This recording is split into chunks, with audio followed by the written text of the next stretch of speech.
जय जिनेंद्र। जैन कहानियों में आज आप सुनेंगे आचार्य मांगतुंग के जीवन के घटना प्रसंग को।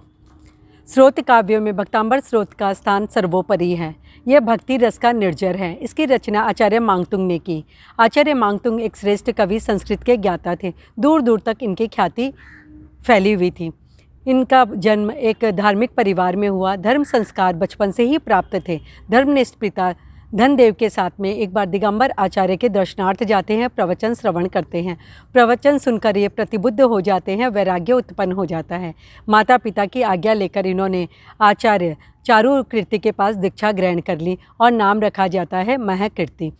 निरीतिचार से अपने संयम जीवन में आगे बढ़ रहे थे महकीर्ति। एक बार अपने आचार्य की आज्ञा लेकर वे भिक्षार्थ जाते हैं श्रेष्ठी लक्ष्मी दत्त के घर पे, जो इनकी बहन के पति थे। महाकीर्ति ने अपनी बहन, जो कि श्वेतांबर परंपरा को मानने वाली थी, श्वेतांबर मुनिचर्या और मुनियों के बारे में उन्होंने जाना।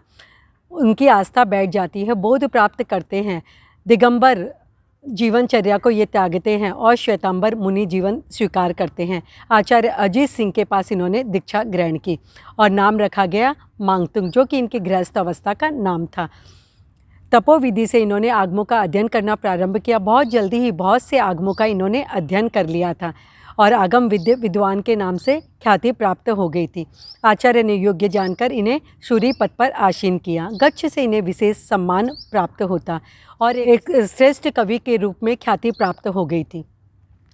वाराणसी के राजा हर्षदेव, जो कि कलाकारों का, रचनाकारों का विशेष सम्मान करते थे, उनके राज्य में वेद वेदांतों के ज्ञाता मयूर और वाण, दो ऐसे ब्राह्मण थे जो अनेक चमत्कारिक विद्याओं के धनी थे। उन्हें विशेष स्थान प्राप्त था। एक बार राजा हर्षदेव के मंत्री, जो कि जैन थे, उन्होंने कहा, जैनों का भी चमत्कारिक विद्याओं पे विशेष अधिकार है। आप ही के नगर में संत शिरोमणि आचार्य मांगतुंग विराजित है, जो कि अनेक चमत्कारिक विद्याओं के ज्ञाता है। आप उन्हें सहसम्मान अपने राजमहल में आमंत्रित करें तो आपकी जिज्ञासाओं का समाधान हो सकता है। इस पर राजा हर्षदेव ने कहा, सहसम्मान उन्हें बुलाया जाए। मंत्री जाते हैं राजा का आदेश लेकर आचार्य मांगतुंग के पास और उन्हें सारी वस्तु स्थिति बताते हैं। इस पर आचार्य मांगतुंग कहते हैं कि भौतिक कामनाओं से मुक्त हम मुनियों को इन चमत्कारों से भला क्या प्रयोजन हो। इस पर बड़ी विनम्रता से मंत्री कहते हैं, मैं जानता हूँ आप निसंग हैं, लेकिन धर्म प्रभावना का प्रश्न उत्तम है। उनकी युक्ति संगत बात सुनकर आचार्य मांगतुंग पधारते हैं राजा हर्षदेव के दरबार में। उन्हें धर्म लाभ कहकर एक स्थान पर विराजित हो जाते हैं। सम्मुखासीन आचार्य मांगतुंग को राजा हर्षदेव कहते हैं कि हमारे दरबार में ऐसे ऐसे ब्राह्मण विद्वान हैं जो कि अनेक चमत्कारिक विद्याओं के धनी हैं। एक ब्राह्मण ने तो सूर्य की तापना लेकर अपने कुष्ठ जैसे रोग को ठीक किया और दूसरे ने अपने विच्छिन्न अंगों को चंडी देवी की आराधना करके पुनः जोड़ लिया। क्या आप भी कोई ऐसी चमत्कारिक विद्याएं दिखा सकते हैं, बता सकते हैं?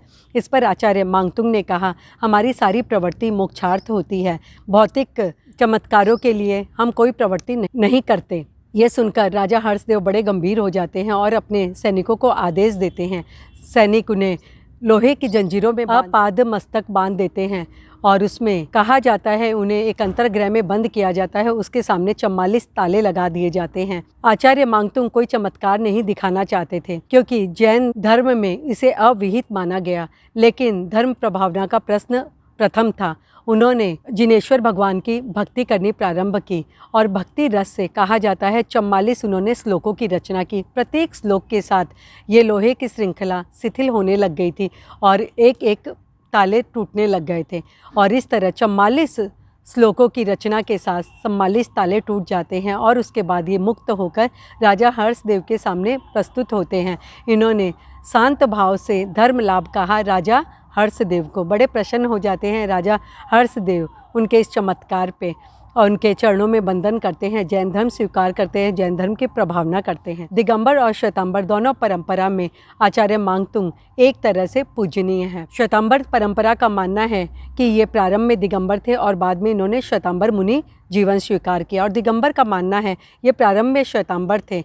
एक व्याधि उत्पन्न होने पर दिगंबर मुनि की प्रेरणा से व्याधि मुक्त होते हैं और उसके बाद दीक्षित हो जाते हैं। मुनि से कहते हैं, भगवान किम क्रियाणाम, अर्थात मैं क्या करूं। इस पर कहा जाता है कि तुम जिनेश्वर भक्ति के स्रोतों की रचना करो और उसी के अनुसार भक्तांबर स्रोत की रचना होती है। ये दिगंबर परंपरा की मान्यता है। दोनों परंपरा आचार्य मांगतुंग को अपना कहना चाहती हैं। इनके पीछे कोई मनोवृत्ति अवश्य होगी। जब आचार्य मांगतुंग के द्वारा भक्तांबर स्रोत की रचना हो जाती है, उस चमत्कार की रचना हो जाती है जिसे वो युग पुरुष बन जाते हैं, दोनों उन्हें अपना कहना चाहती है। संभवतः यही मनोभावना इसके पीछे रही होगी। प्रभावक चरित्र के अनुसार आचार्य मांगतुंग राजा हर्षदेव के समकालीन थे। Doctor A.B. कोत के अनुसार जब उन्होंने भक्तांबर स्रोत की रचना की, वो अनेक तालों में बंद थे, तो वो रूपक के समान है और इस तरह के रूपकों की रचना 6वीं शताब्दी में होती थी।